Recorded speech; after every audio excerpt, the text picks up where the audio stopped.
Oakland, California. For 6 games, Fred VanVleet was tasked with the most difficult defensive assignment of his life: attach himself to one of the NBA's greatest scorers as the Toronto Raptors pursued a piece of history. So, for 6 games, VanVleet chased Stephen Curry of the Golden State Warriors. 6 games of back cuts and pull-up jumpers and crossover dribbles and punishing screens. "A million screens," VanVleet said. "It was like wading into choppy waters and bracing for wave after wave." But late Thursday night, as the Raptors began to celebrate their first championship after closing out the Warriors with a 114-110 victory in Game 6 of the NBA Finals, VanVleet wore a champagne-soaked t-shirt and a stitched-up gash under his right eye as he reflected on helping topple the league's most majestic team. "The Raptors," he said, "were not conventional champions. It's not the glam stars," VanVleet said, adding, "We got guys who had to get it the long way, who had to get it out of the mud, who had to get it against the grain. And we got a team full of them coming from all different places, all walks of life, all different life stories to get to this point. But we got some talent for sure." In fairness, the Raptors did have one glam star, Kawhi Leonard, the long-limbed forward who was named the finals' most valuable player after averaging 28.5 points and 9.8 rebounds against the Warriors. But Leonard was eager to share that award with Kyle Lowry, the all-star point guard who has been one of the few staples of the organization in recent seasons. "It's been a long time coming," Lowry said. "The Raptors' path to a title was far from a straight line. In each of the past 3 seasons, they were knocked out of the playoffs by the LeBron James-led Cleveland Cavaliers, and his departure for the Los Angeles Lakers last summer created an opportunity that Toronto was eager to seize. But that opportunity only took shape thanks to years of calculated risks and personnel changes orchestrated by Masai Ujiri, the team's president of basketball operations, a zillion zigzags that ultimately led the Raptors to the very top. To do it with the group of guys that we did it with is amazing," said Lowry, who scored 26 points on Thursday. "It's just kind of still surreal."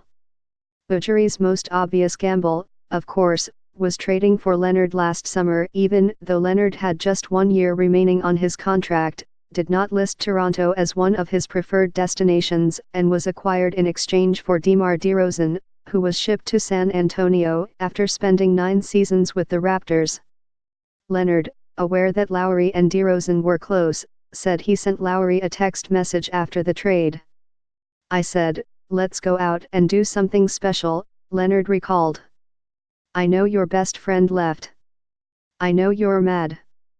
But let's make this thing work out. And here we are today." Ujiri's other big move last summer was replacing coach Dwayne Casey with Nick Nurse, a bespectacled assistant who had spent most of his career overseas and in the NBA G League.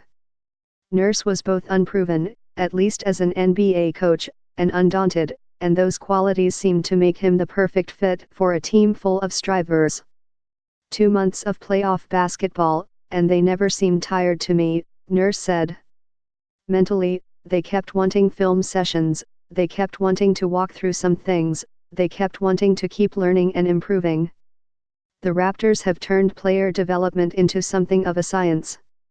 Just 2 years ago, Pascal Siakam, the 27th pick of the 2016 draft, and VanVleet, who was not drafted at all out of Wichita State, were pairing up for a championship run of a lesser magnitude, as key members of Raptors 905 in the G League. Under Nurse, both flourished this season before becoming breakout stars in the playoffs. On Thursday, Siakam, a 25-year-old power forward who goes by the nickname Spicy P, had 26 points and 10 rebounds, while VanVleet, in addition to defending Curry, scored 12 of his 22 points in the fourth quarter.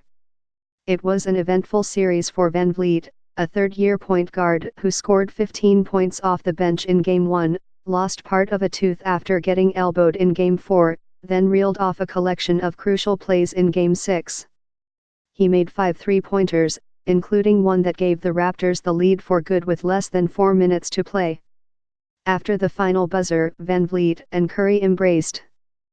He's a gamer, Curry said. I obviously saw a lot of bodies on defense, but he was one that took the challenge. And he's a champion now. Well deserved. The game felt like the end of an era for the Warriors, who played their final games at Oracle Arena. They will move to a new arena in San Francisco next season, while coping with a catastrophic series of injuries. After Kevin Durant tore his Achilles tendon in Game 5, Klay Thompson tore the anterior cruciate ligament in his left knee in Game 6. Golden State's future, as jarring as this sounds, is suddenly uncertain after 3 championships in 5 seasons. The Raptors have questions of their own moving forward, starting with Leonard, who is bound for free agency. Will he stay or will he go? But for one night, the organization reveled in the present. Marc Gasol, acquired in a mid-season trade with the Memphis Grizzlies, video chatted on his cell phone with his former teammate Mike Conley while pounding a can of Budweiser. Ujiri draped himself in a Nigerian flag. And Danny Green, the veteran guard, was congratulated outside the locker room by Vince Carter, the 42-year-old swingman who, once upon a time, was the face of the Raptors when respectability was an achievement. These Raptors believed they could do more, then proved it. It's unbelievable, Van Vliet said.